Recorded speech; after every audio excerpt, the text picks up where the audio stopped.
Question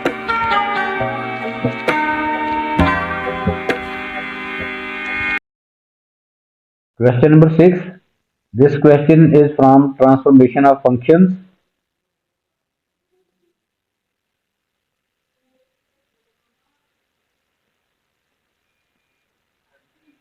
The equation of the curve is y is equal to x square minus 8x plus 5. A part of this question is find the coordinates of the minimum point of the curve. This is a quadratic curve. इसका हमने इसके coordinate find करने minimum point of the curve, curve के ऊपर एक minimum point और उसके coordinates हमने फाइंड करने हैं. There are two methods. First of all हम इसको कंप्लीटिंग स्केयर फॉर्म में लिखकर और मिनिमम पॉइंट बता सकते हैं. दूसरा इसको डिफरेंशिएट करके मिनिमम पॉइंट के लिए dy और dx जो होता है वो 0 होता है. यहाँ से x की वैल्यू फाइंड हो जाएगी और x की वैल्यू यहाँ कर्व की इक्वेशन में पुट करेंगे और y की वैल्यू भी फाइंड हो जाएगी, तो वो मिनिमम पॉइंट के कोऑर्डिनेट्स आ जाएंगे. फर्स्ट ऑफ ऑल हम इसको करते हैं कंप्लीटिंग स्केयर मेथड से. Equation of the curve is y is equal to x square minus 8x plus 5. इसको कंप्लीटिंग स्केयर मेथड अप्लाई करेंगे इस पे to make it in completing square form. तो यहाँ पे ये देखें स्केयर टर्म एक है और दूसरी कोई स्केयर टर्म नहीं है. स्केयर टर्म मिसिंग है क्योंकि कंप्लीटिंग स्केयर में स्केयर टर्म्स जो होती हैं वो दो होती हैं, a square plus b square minus 2ab. देखिए स्केयर टर्म दो होती हैं, कंप्लीट स्केयर इसको कहते हैं. तो दूसरी स्केयर टर्म फाइंड करने के लिए हम क्या करेंगे, x वाली टर्म दैट इज 8x, इसको 2x पे हमेशा आपने डिवाइड कर देना है. तो answer is 4. Cancel out, answer is 4. तो क्योंकि स्केयर टर्म मिसिंग है तो इसका 4 का हमने स्केयर ले लेना है. 4 का स्केयर लेंगे तो ये 4 स्केयर जो है दैट इज 16. अब हमने इस एक्सप्रेशन में हम 16 ऐड भी करेंगे और सब्ट्रैक्ट भी करेंगे. एक्स स्केयर माइनस 8x पहले 16 ऐड कर लिया और सब्ट्रैक्ट भी करेंगे और रिमेनिंग टर्म जो है 5 उसको हम एज सच लिख देंगे. फर्स्ट थ्री टर्म्स ये कंप्लीट स्केयर बन गए. इसको हम क्लोज करके लिखेंगे तो x माइनस 4 होल स्केयर है. ये 4 ये जो अभी हमने इधर फाइंड किया था 4x minus 4 whole square minus 16 plus 5 that is minus 11. तो ये कंप्लीटिंग स्केयर फॉर्म में हमने इस क्वाड्रेटिक एक्सप्रेशन को लिख दिया है. अब यहाँ से मिनिमम पॉइंट फाइंड कर सकते हैं इजीली. मिनिमम पॉइंट के कोऑर्डिनेट माइनस ये विद इन ब्रैकेट जो आपके पास ये टर्म आती है, कांस्टेंट टर्म आती है x माइनस 4, इसका साइन चेंज कर देना है और इस कांस्टेंट टर्म को एज सच लिख देना है. तो ये आ जाएगा मिनिमम पॉइंट के कोऑर्डिनेट्स आ जाएंगे. इसका साइन चेंज करेंगे तो ये पॉजिटिव 4, इसको ऐसा ये माइनस 11. तो सो मिनिमम पॉइंट के कोऑर्डिनेट्स जो है मिनिमम पॉइंट आ जाएगा 4 minus 11.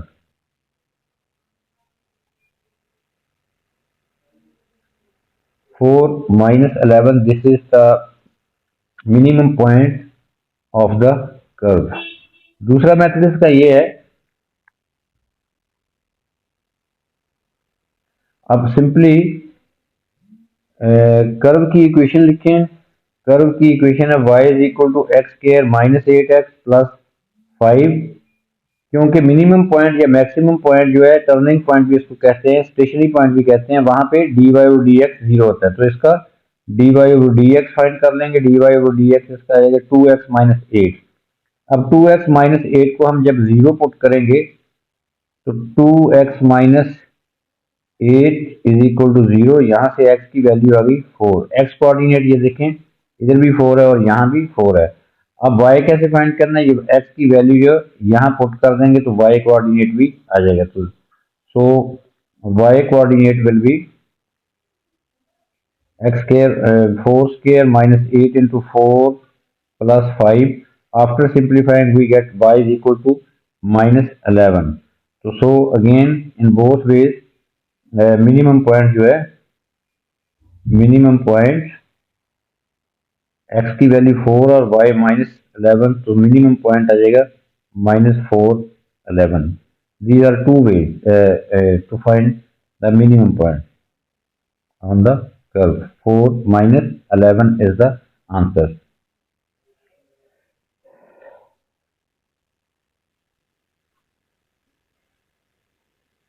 Second part B of this question is the curve is stretched. This is a transformation of function. The curve is stretched by factor 2 parallel to y-axis and then translated by this matrix 4, 1. 4 is the x coordinate of that translation matrix and y coordinate is 1.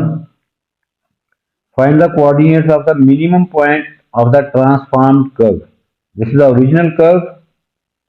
इस curve को आपने पहले stretch करना है by along x y axis, scale factor is 2. फिर इसको वो आपने ट्रांसलेट करना है बाय दिस मैट्रिक्स. तो clearly minimum point of the curve, original curve का मिनिमम पॉइंट हमारे पास 4 - 11 है. हमने मिनिमम पॉइंट फाइंड करना है ट्रांसफॉर्म्ड कर्व का. तो सबसे दो ट्रांसफॉर्मेशन यूज हो रही हैं, स्ट्रेच और ट्रांसलेशन. तो सबसे पहले हम stretch along x-axis, stretch along y-axis, stretch along y-axis with scale factor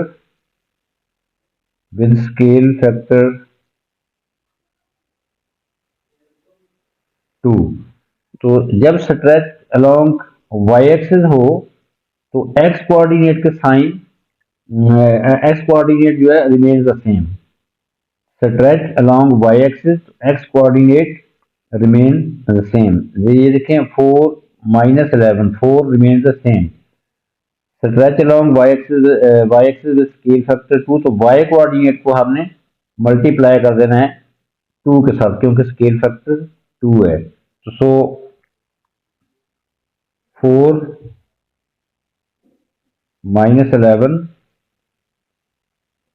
4 remains as such और हम -11 को मल्टीप्लाइड बाय 2 कर देंगे.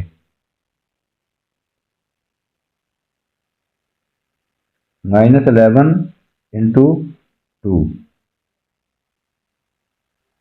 तो दिस विल बिकम 4 - 22. अभी हमने एक ट्रांसफॉर्मेशन जो है अप्लाई की है. This is the minimum point of the original curve. अब हम दूसरी ट्रांसफॉर्मेशन है translation with scale factor, sorry with translation matrix 4, 1. 4, 1. तो 4, 1 जो है हम इसमें ऐड कर देंगे. Translation with matrix 4, 1. तो अब हम क्या करेंगे, इसमें 4 - 22 में 4, 1 ऐड कर देंगे क्योंकि ये एक्स कोऑर्डिनेट जो है 4, 1 मैट्रिक्स है. तो इसका एक्स कोऑर्डिनेट जो है वो उसमें 4 ऐड हो जाएगा और वाई कोऑर्डिनेट में ये 1 ऐड हो जाएगा. तो वो ट्रांसलेशन हो जाएगी इस पॉइंट की. सो हम करेंगे 4 - 22, इसमें ऐड करेंगे 4, 1. तो फाइनली वी गेट 8 - 21. तो ये मैट्रिक्स फॉर्म में हमने लिख लिया 8 - 21. तो क्योंकि हमने मिनिमम पॉइंट फाइंड करना है, मिनिमम पॉइंट के कोऑर्डिनेट फाइंड करने हैं ट्रांसफॉर्म कर्व के, तो इसको पॉइंट फॉर्म में हम लिख लेंगे. This shows that minimum point of transformed curve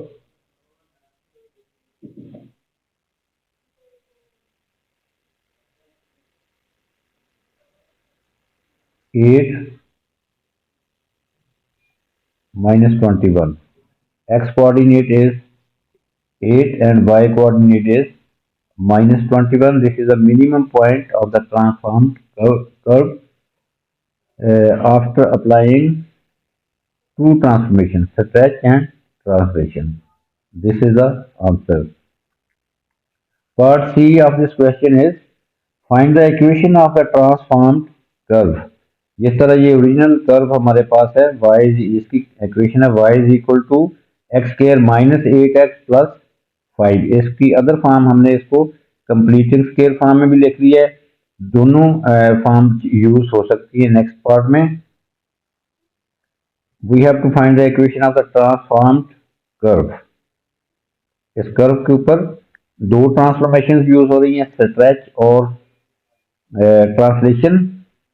give the answer in the form this. Transform curve की इक्वेशन हमने इस फॉर्म में फाइंड करनी है। सबसे पहले stretch along y axis, stretch along y axis with scale factor is equal to 2. SF means scale factor. Scale factor is 2. Stretch along y-axis. तो आपने क्या करना है,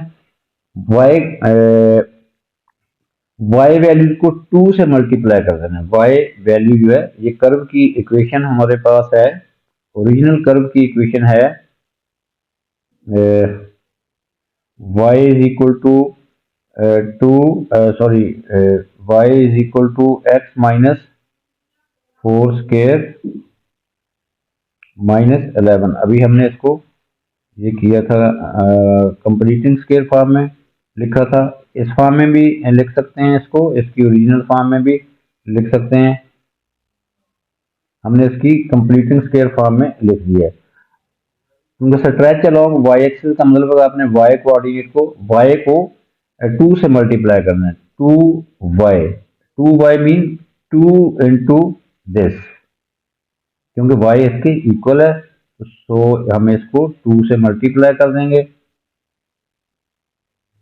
this shows that after stretching along y axis with scale factor 2, हमने इसको 2 से multiply कर दिया है। 2 into x minus 4 square minus 11। Next transformation जो है वो है translation with scale factor with matrix 4 1। Translation with matrix 4 1।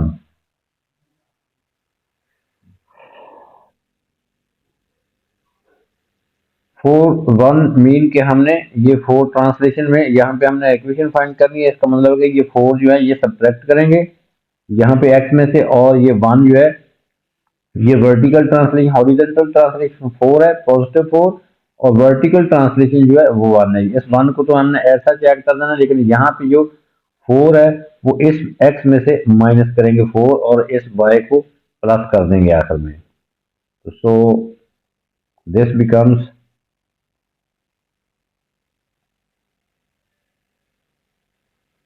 2 into x minus 4 minus 4।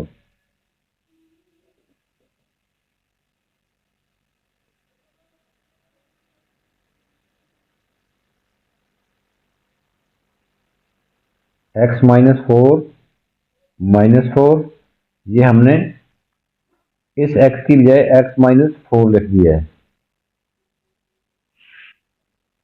ये वाला -4 जो है ये है, इसके ऊपर स्क्वायर भी है,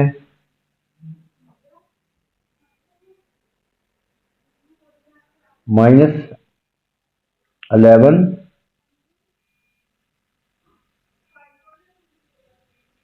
और ये जो 1 है इस मैट्रिक्स का, ये 1 है, ये वर्टिकल ट्रांसलेशन को रिप्रेजेंट कर रहा है। तो वर्टिकल ट्रांसलेशन का 1 जो है यहाँ पे हम इसको ऐड कर देंगे। इसको सिंप्लीफाई करेंगे तो 2 into x minus 8 whole square minus 11 plus 1। अब हम इस x minus eight whole square को यहाँ पे आइडेंटिटी यूज करेंगे, इसको एक्सपेंड कर देंगे। 2 into x square plus 64 minus 16x minus 11 plus 1। Further simplifying, we get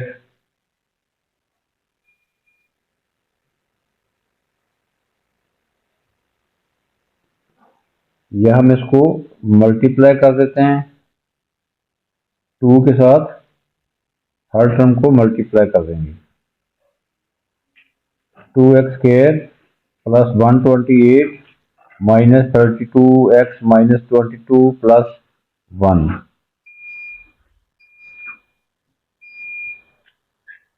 Further simplifying, 2x square minus 32x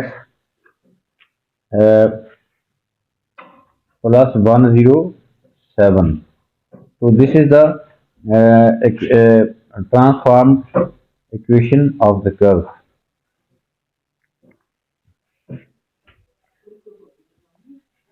और ये इस फॉर्म में हमने इसको लिख दिया ax square plus bx plus c। तो यहाँ पे एक्स स्क्वायर का कोएफिशिएंट जो है दैट इज a, एक्स का coefficient b, constant term c। तो from here a is equal to 2, b is equal to that is the coefficient of x that is minus 32 और constant term that is c is equal to 107. This is the answer.